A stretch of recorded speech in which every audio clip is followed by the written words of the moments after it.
नमस्कार, welcome to my channel create simple and easy. Last वीकमध्ये मी ताईकडे गेले होते.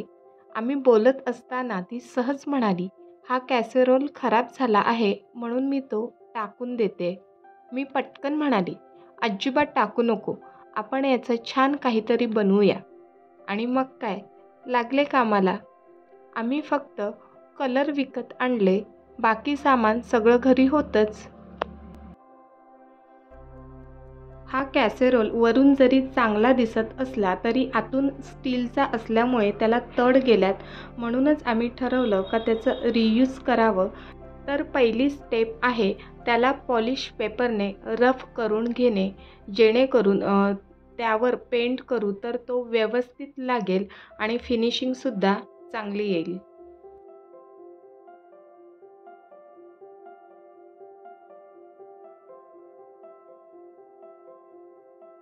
दुसऱ्या स्टेपमध्ये मी या कॅसेरोलला एक बेस कलरनी पेंट करणार आहे. तर इथे माझ्याकडे व्हाईट कलर नसल्यामुळे मी पीच कलर घेतला आहे.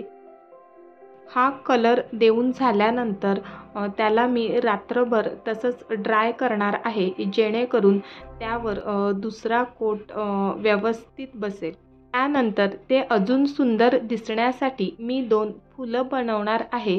तर त्यासाठी मी पातळ प्लॅस्टिकचं झाकण घेतलं आहे आणि त्याचे 2 सर्कल कापून घेतले आहेत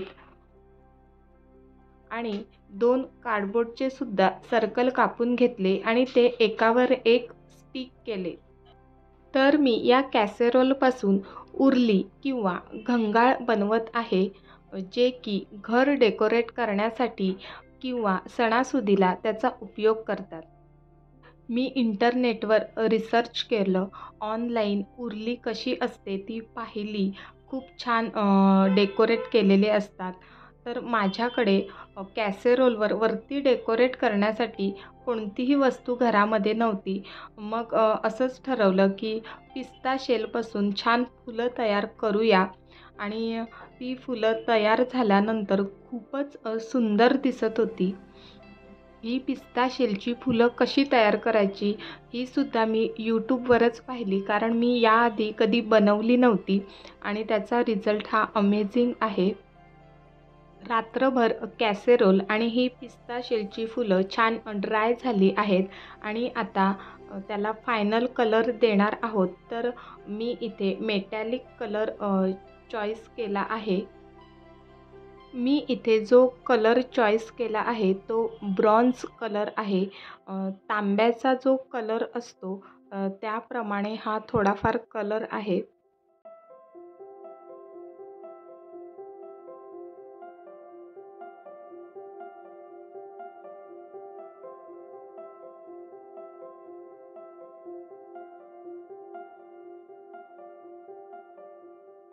आणि तोच कलर कॅसेरोलला सुद्धा देत आहे. तुम्हाला जर माझे व्हिडिओ आवडत असतील आणि तुम्ही आपल्या चॅनलवर नवीन असाल तर पटकन आपल्या चॅनलला सबस्क्राईब करा, लाईक करा आणि तुमच्या मित्रमैत्रिणींनासुद्धा शेअर करा. आणि हा कलरसुद्धा ड्राय झाल्यानंतर त्यावर गोल्डन कलरने एक सिंपल वेलीची डिझाईन करत आहे. आणि तुम्ही पाहू शकता की ही छोटीशीच वेलीची डिझाईन आहे, पण छान दिसत आहे. आणि आता आपण जी फुलं तयार केली आहेत ती डबल साईड टेपने चिटकवून घेऊया.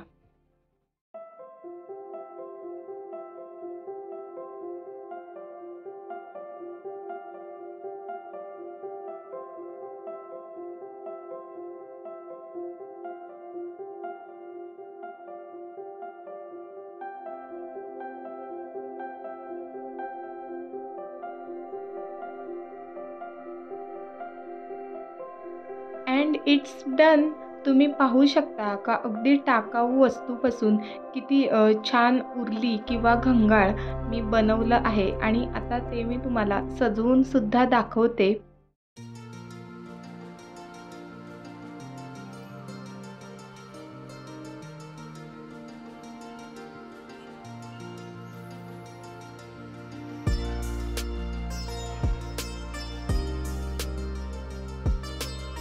आजचं हे DIY होम डेकॉर पीस तुम्हाला कसं वाटलं मला कमेंट बॉक्समध्ये नक्की सांगा. असेच छान छान होम डेकॉर, ऑर्गनायझर आणि छान छान व्हिडिओसाठी पुन्हा भेटूया. तोपर्यंत बाय बाय.